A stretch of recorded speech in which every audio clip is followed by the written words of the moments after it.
Ooh. Oh boy.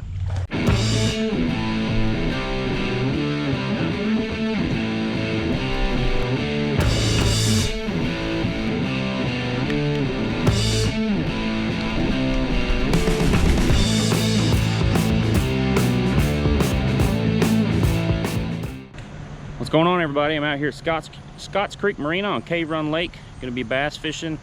Well, a little bit of everything fishing. I brought my 2 live bait poles. That's kind of a rudimentary rod leash there, but it'll work.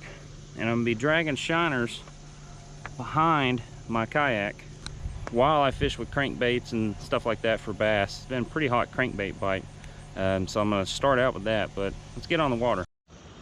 All right, so the game plan today is to troll 1 shiner on a bobber.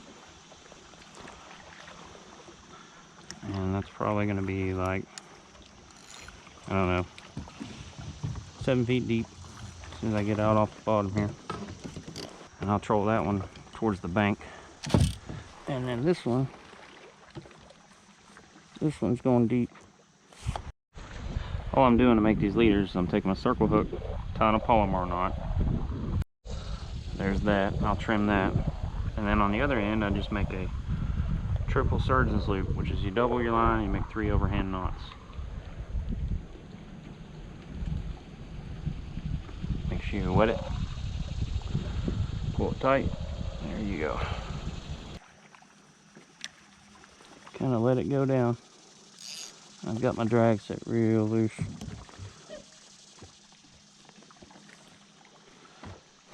And wait for the sound of drag. And then while I'm trolling those, I'm going to take my new Abu Garcia Revo winch and crank a DT14 down. And I bought this new rod. This is a 7/8 Mojo Bass medium heavy glass rod for cranking these bigger, deeper diving crankbaits.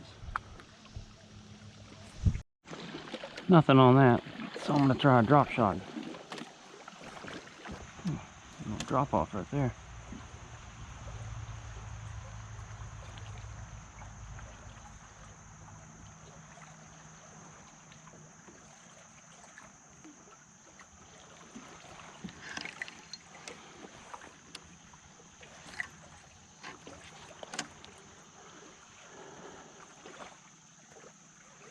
Definitely deeper right here.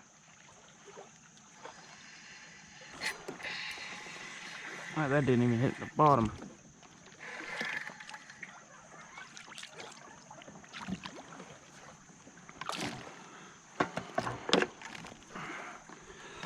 Nice. First one of the day right there on the drop shot. Kentucky bass. Always beautiful. Well, that was pretty cool. Took me a while, but there was my first bass. Didn't even hit bottom. I was getting ready to switch to a deeper diving crankbait too, but I think I'll hang with this for a second.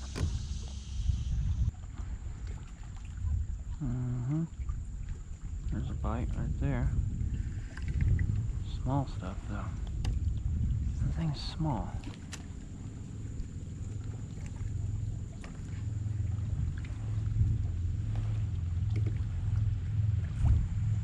Ooh. Oh boy.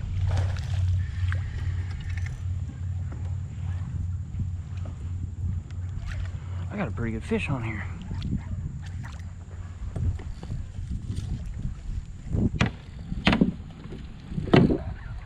Oh man, there's something else hitting us.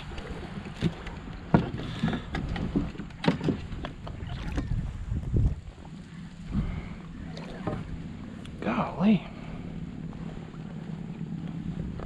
All right, come on.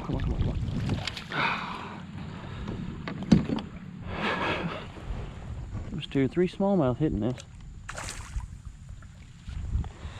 Nice. Golly.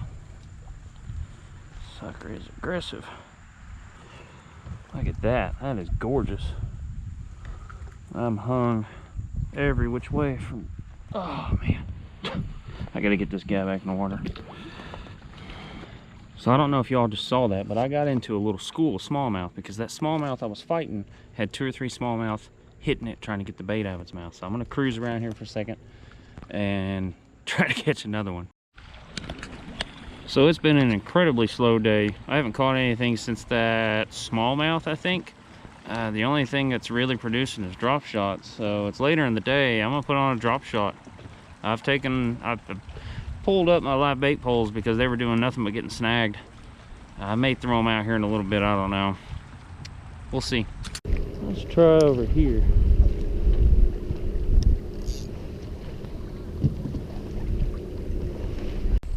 I'm due a good fish. As many technical difficulties as I've had. This one's getting bites. It just needs to hook itself.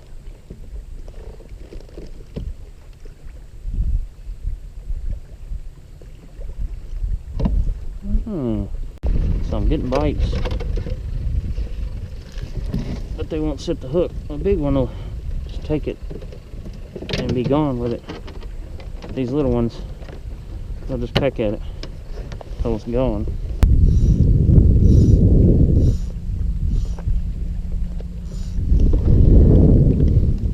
About 6 or 7 feet deep right there.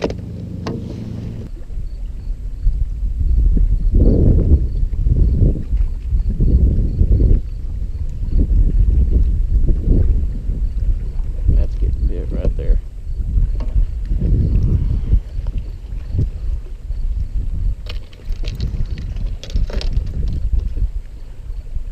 Oh, golly.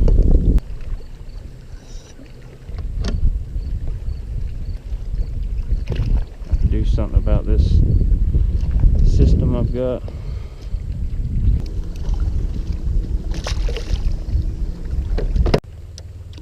I took the rod leashes off. It was way too much of a hassle. That one's got a live bluegill on it. If I don't pick up a fish soon, I'm gonna head over to that point. Usually pick up some fish over there. Come on, Texas rig lizard. Do your stuff.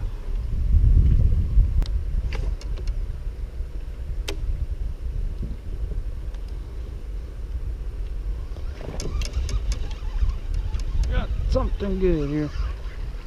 Nice. Boat flip.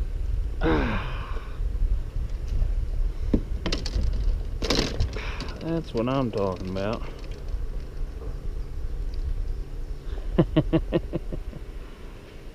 Nice.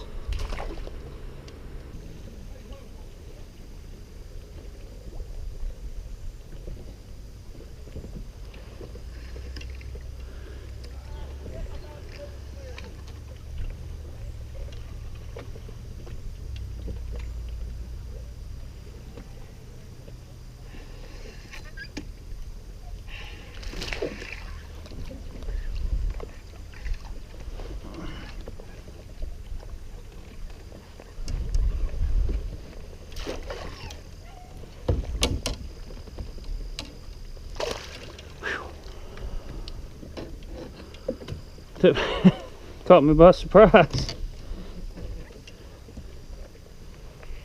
Nice. That sign said no fishing with 150 feet of dock. I just now saw it. I think I'm far enough away, don't you? Oh yeah.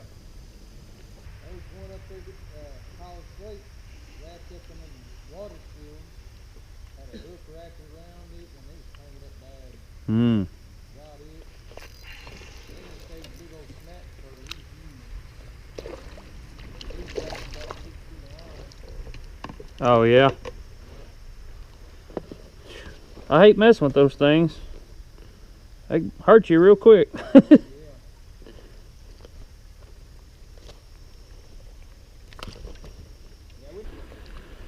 Time time to go home.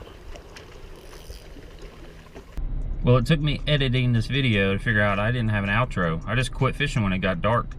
But before I get to that, I wanted to shout out to the 2 young men that I met at the dock that day at Scotts Creek who follow me on YouTube. What's up, Jaden and Dustin? I'm assuming you all are brothers, and you know, I really appreciate you all you know, flagging me down, and you know, I really appreciate it and enjoyed meeting you all, and thanks for the support you show my channel. Now, they actually have a YouTube channel of their own, and I'll put a link to their channel in the description, but it's called 3M Kennels. It's an outdoors channel. They got trapping, they've got fishing, stuff like that. So go give them some love, go subscribe, go watch the videos and check them out. 3M Kennels. I'll leave the link down below. Also, I just got out of the creek a little bit ago doing some ultralight fishing for bass. I did really good for smallmouth. I'm really excited about this video I'm making. So if you'd like to see how that went, check out the link in the description below and check out the thumbnail at the end of this video. That way you can find the video and I'll have it up as soon as I get done editing it. But yeah, did really good for smallmouth. So that day on Scotts Creek, very slow. Cave run midday bite is right now. I mean, it's morning and night, and I don't want to fish anymore at night unless I have somebody drop me off because so many cars are getting broken into. It's a sad day when you have to plan your schedules around thieves. But that being said, the fishing did pick up later on that night. I tried the weighted wacky Cinco, I tried a Texas rig Cinco, I tried a Nico rig Cinco. I'm just going to attribute not catching anything to the midday bite being kaput, but did end up being a decent day of fishing. Caught a decent smallmouth and had 2 larger smallmouth chase it up to the surface. That was pretty cool. But I promised you all a video in my last video, and here you go. So stay tuned and keep your eyes peeled for that ultralight episode because it's coming very, very soon. Thanks, you all.